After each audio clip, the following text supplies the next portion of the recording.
आपको एसआईपी करना चाहिए या फिर आपको लमसम करना चाहिए?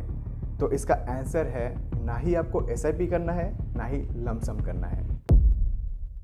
देखो, हमको हमेशा स्ट्रैटेजिकली काम करना इम्पॉर्टेंट होता है, अदरवाइज़ आप कंसिस्टेंटली एक बढ़िया प्रॉफिट नहीं बना पाओगे। तो इसलिए अगर आप एसआईपी करते हो या फिर लमसम इन्वेस्टमेंट करते हो या फिर आप इंडिविजुअल स्टॉक्स में इन्वेस्टमेंट करते हो, तो हर एक पर्सन के लिए ये वीडियो बहुत इंपॉर्टेंट होने वाला है। तो इसलिए ध्यान से देखना, बिकॉज स्ट्रैटेजी बना के काम करना बहुत इंपॉर्टेंट होता है। तो आज के वीडियो में हम दो मेजर पॉइंट डिस्कस करने वाले हैं कि वेयर टू इन्वेस्ट, कहाँ पे इन्वेस्ट करना है, एंड हाउ टू इन्वेस्ट, कैसे करना है। एसआईपी नहीं करना, लमसम नहीं करना, तो कैसे करना है, राइट। तो सबसे पहला पॉइंट है वेयर टू इन्वेस्ट। तो अगर आपको सीखते रहना पसंद है, अलग अलग जो कंपनीज है उनका जो फंडामेंटल है वो आपको एक्सप्लोर करना पसंद है, तो फिर तो आपको इंडिविजुअल स्टॉक पिकिंग में ही जाना चाहिए।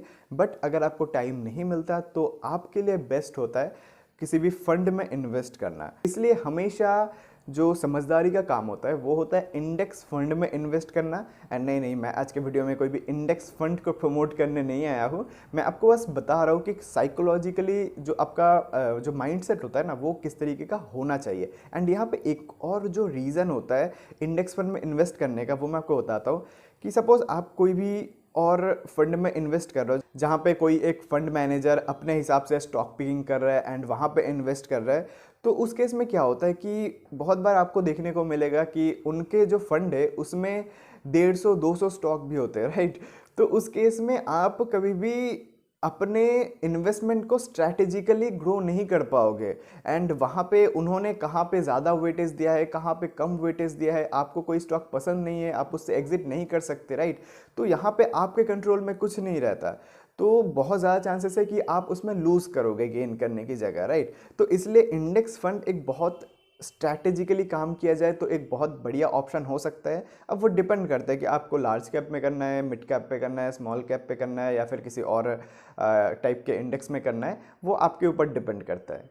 तो यहाँ तक आई होप क्लियर हो गया होगा। नाउ मेन इंपॉर्टेंट बात यह है कि हाउ टू इन्वेस्ट। आपको एसआईपी नहीं करना, आपको लमसम नहीं करना, तो फिर आपको कैसे इन्वेस्ट करना है? आपको एसआईपी प्लस लमसम करना है। देखो, बहुत सिंपल सा कॉन्सेप्ट है, मैं आपको बता रहा हूँ। एंड ये चीज़ आप इंडिविजुअल स्टॉक में इन्वेस्ट करो, आप किसी भी फंड में इन्वेस्ट करो, हर एक के लिए सेम ही होता है। बिकॉज एक बेसिक जो कॉन्सेप्ट होता है, अपना जो डाउनसाइड रिस्क है उसको मिटिगेट करने का, उसको मैनेज करने का, आपको हमेशा उसको मैनेज करने के लिए फोकस करना पड़ेगा, राइट। बिकॉज आप अगर ऊपर खरीदते जा रहे हो, आप अगर एक best of the best company को भी ऊपर पे खरीदोगे, गलत जगह पे खरीदोगे, तो आपका पैसा डूबेगा ही डूबेगा, इसका चांसेस बहुत ज़्यादा है, राइट। आप मतलब 2-3 साल तक, 4 साल तक बैठे रहोगे उसको लेके, फिर भी आपको प्रॉफिट नहीं होगा, इसके चांसेस बहुत ज़्यादा है।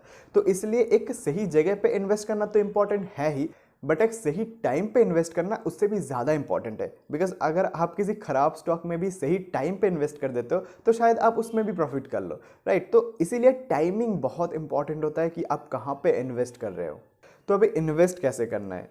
अगर आप इंडिविजुअल स्टॉक पिकिंग करते हो तो उस केस में सपोज अगर आप हर मंथ थोड़ा थोड़ा पैसा बचाते हो एंड उससे इन्वेस्ट करते हो, तो आप जो नॉर्मल एसआईपी की तरह हर महीने थोड़ा थोड़ा पैसा इंडिविजुअल स्टॉक्स में डालते रहो, राइट। एंड अगर कभी भी आपको दिखे कि मार्केट में एक बढ़िया करेक्शन हुआ है तो आपको ज़्यादा इन्वेस्ट करना है, राइट। एंड अगर आप किसी भी फंड में एसआईपी करते हो तो उस वक्त में भी सेम ही चीज़ होता है। मार्केट जब नॉर्मल चल रहा है आपको एसआईपी करते जाना है, एंड साथ में जब भी मार्केट में एक बड़ा करेक्शन देखने को मिले तब आपको लमसम ज़्यादा अमाउंट इन्वेस्ट कर देना है। अब यहाँ पे आपके माइंड में हो सकता है कि यार लमसम पैसा आएगा कहाँ से अगर हम एसआईपी में सब खर्च कर दे तो उस केस में आप स्ट्रैटेजिकली एक अपॉर्चुनिटी फंड भी क्रिएट कर सकते हो। एंड कुछ अलग सोर्स में जहाँ पे आपका एक्स्ट्रा पैसा रहता है वहाँ से आप मैनेज करके भी लमसम इन्वेस्टमेंट कर सकते हो उस वक्त पे। तो आपको अपने रिस्क के हिसाब से देखना पड़ेगा। बट यहाँ पे सबसे बड़ा क्वेश्चन ये होता है कि मुझे पता कैसे चलेगा कि मार्केट कितना नीचे जाएगा। तो ये एक इम्पॉर्टेंट बात होता है। एंड यहाँ पे आपको एक कॉन्सेप्ट समझना पड़ेगा जिसको कहते हैं don't try to catch the falling knife. जब मार्केट नीचे गिर रहा है उसको जाने दो, ठीक है। जब बेस क्रिएशन हो जाए, जब थोड़ा सा शांत हो जाए माहौल, तब आपको यहाँ पे अपना लमसम इन्वेस्टमेंट करना है। एंड उसके बाद भी हो सकता है कि मार्केट थोड़ा बहुत 2-3% 4% नीचे जाए, तो उसमें कोई प्रॉब्लम नहीं है। पैसा है तो एवरेज करो, नहीं तो वो ऊपर जाएगा, राइट। बिकॉज अगर आपने अच्छे कंपनी में इन्वेस्ट किया है तो फिर ऊपर जाएगा।